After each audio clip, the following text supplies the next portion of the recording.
Hoje nós iremos falar sobre os impactos ambientais e soluções na transposição de rios. O nosso grupo é composto pela Ana Flávia, por eu, Ana Caroline, e a Bianca Freire. Mas afinal, o que é a transposição de rios? É a captura parcialmente da água de um rio ou de uma bacia hidrográfica para direcioná-lo para outro rio ou outra bacia hidrográfica. O nosso objetivo com essa apresentação é contextualizar os impactos ambientais e soluções que uma transposição de rios pode causar por meio da literatura científica. A transposição do Rio São Francisco surgiu como uma opção de reduzir as secas frequentes no Nordeste, mas isso impactou fortemente a população. O que aconteceu? Muitos fazendeiros tiveram as suas propriedades inundadas. Alguns receberam a indenização, outros não. E os que receberam um valor muito inferior ao que a terra valia realmente. E muitas pessoas tiveram que se abrigar em instituições de caridade. Outras pessoas cometeram suicídio devido àquela situação, de ter ficado na pobreza. E outro ponto que fica para que podemos refletir sobre isso é, devido ao alto custo de investimento do governo, da execução do projeto, será que esse valor vai ser repassado para os consumidores finais? E será que essa era a única opção para reduzir as secas frequentes no Nordeste? Agora eu vou mostrar um vídeo falando sobre a transposição do Rio São Francisco.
Agora, irei fazer uma breve caracterização dessa região, que é considerada como polígono das secas.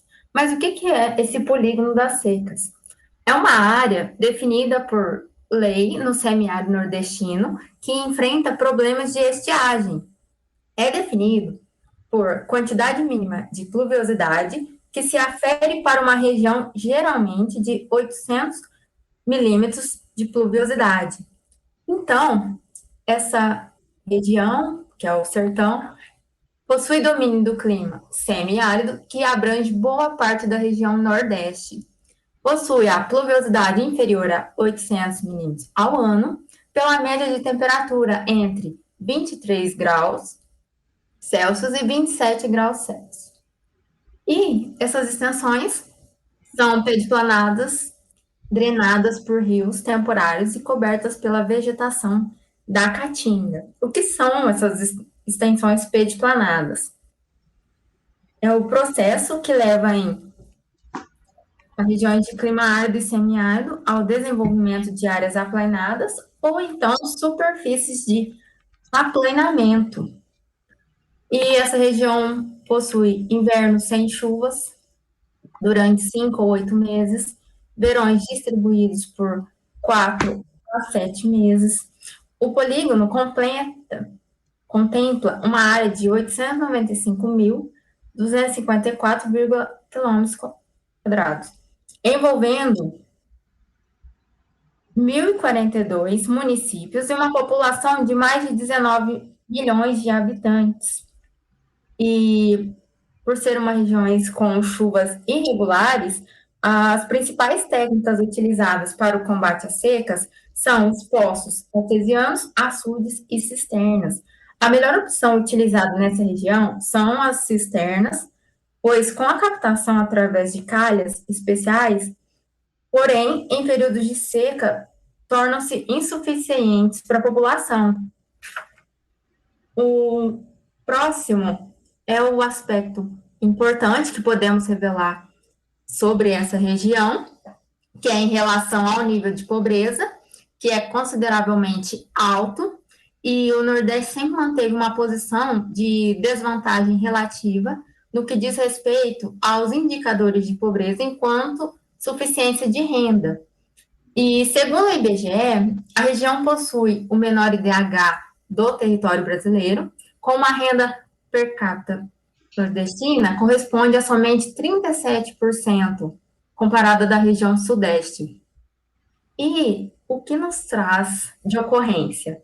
Doenças associadas à má qualidade da água consumida e as deficientes ou inexistentes estruturas de tratamento de esgoto, que refletem, sobretudo, os indicadores de mortalidade infantil. Dentre essas doenças, podem ser citados a amebíase, leptospirose, esquistossomose. O próximo passo é sobre a transposição do rio, mas em específico na parte de extensão, que é de 2.700 quilômetros, desde a Serra da Canastra, no município mineiro de São Roque de Minas, onde nasce, até a sua foz, entre os estados de Sergipe e Alagoas. É dividido em 4 trechos, sendo o Alto, Médio, Submédio e Baixo São Francisco, com uma área da bacia de 634 mil quilômetros quadrados, como é possível visualizar na imagem, e o Rio São Francisco abanha os 5 estados, sendo ele Minas Gerais, Bahia, Pernambuco, Alagoas e Sergipe, mas a sua bacia alcança também Goiás e o Distrito Federal. Essa bacia abrange 504 municípios, ou 9% do total de municípios do país.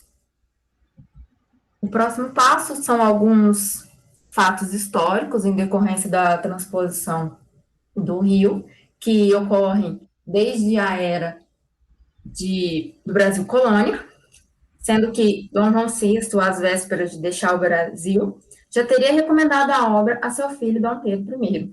Porém, estudos sobre a viabilidade do projeto caíram no esquecimento devido aos outros assuntos políticos. Em 1847, a fim de resolver os problemas gerados pela seca, o imperador Dom Pedro II contratou um engenheiro, Henrique Guilherme Fernando Helfrich, para estudar o São Francisco. No ano de 1860, foi defendida a transposição e citou Cabrobó como um possível local da retirada da água, inexistindo, à época, tecnologia que permitisse tal empreendimento. Assim, a ideia foi abandonada.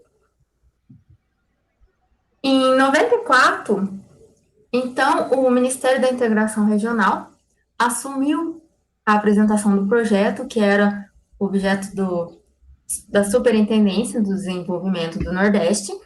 Em 96, o Ministério do Meio Ambiente da Amazônia Legal passou a responsabilizar-se pelo projeto, sendo que a extinta Secretaria Especial de Políticas Regionais, o órgão do Ministério do Planejamento e Orçamento, assumiu, assim, a condução desse empreendimento.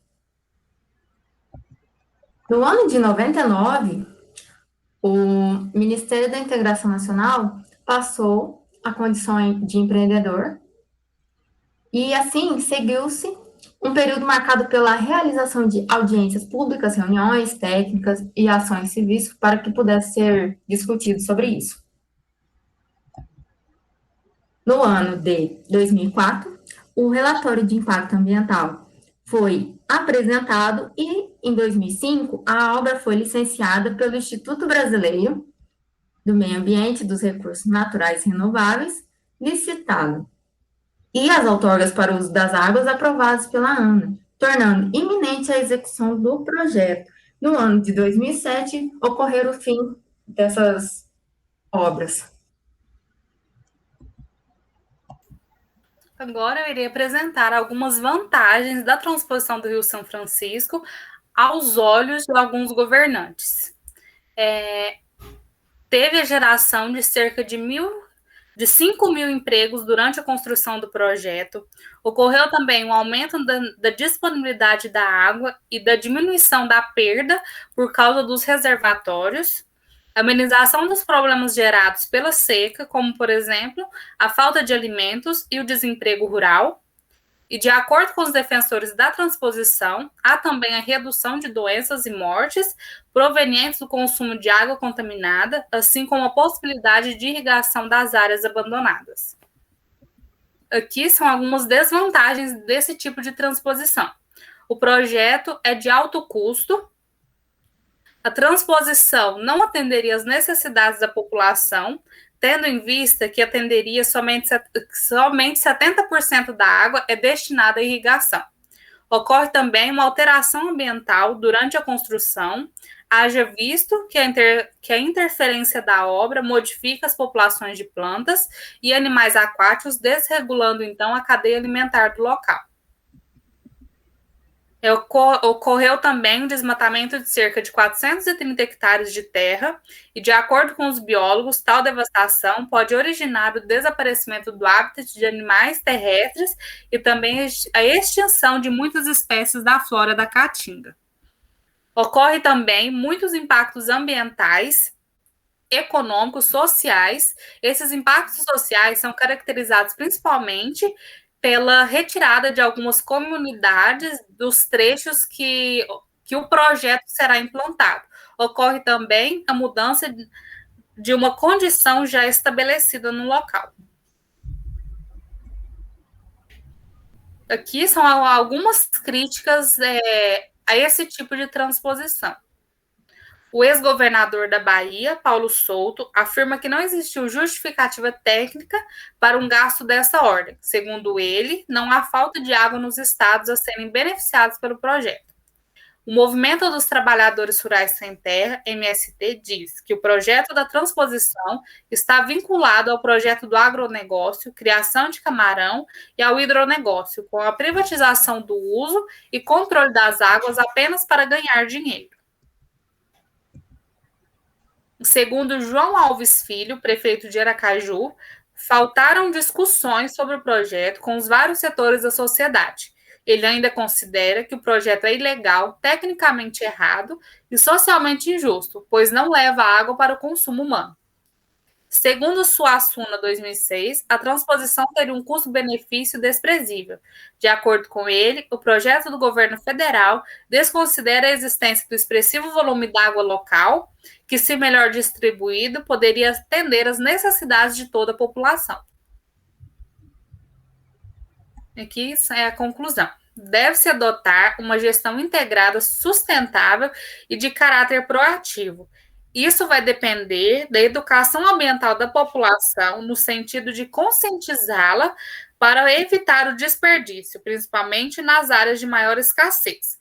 Também deve ser participativa, dialogada com os vários setores da sociedade, incluindo movimentos sociais e ter algumas representações de comunidades indígenas.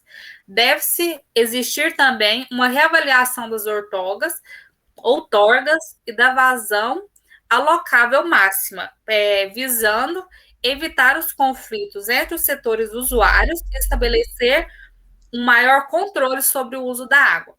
Os programas de compensação ambiental devem ter sua execução fiscalizada para garantir a mitigação dos impactos e os benefícios da obra. Por fim, é necessário maior vontade política dos administradores públicos, cujo interesse maior deve ser propiciar condições dignas de sobrevivência para a população sertaneja.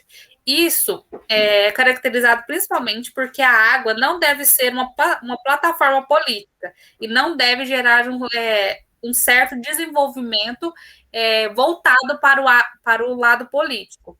Sozinha, a água não vai resolver todos os problemas do sertão. Se não resolvermos o problema da água, junto com o problema de renda, trabalho, saúde, a pobreza vai continuar a mesma de antes, o que a única solução será a emigração dessa população sertaneja para centros urbanos. Obrigada. E aqui são as referências que nós usamos.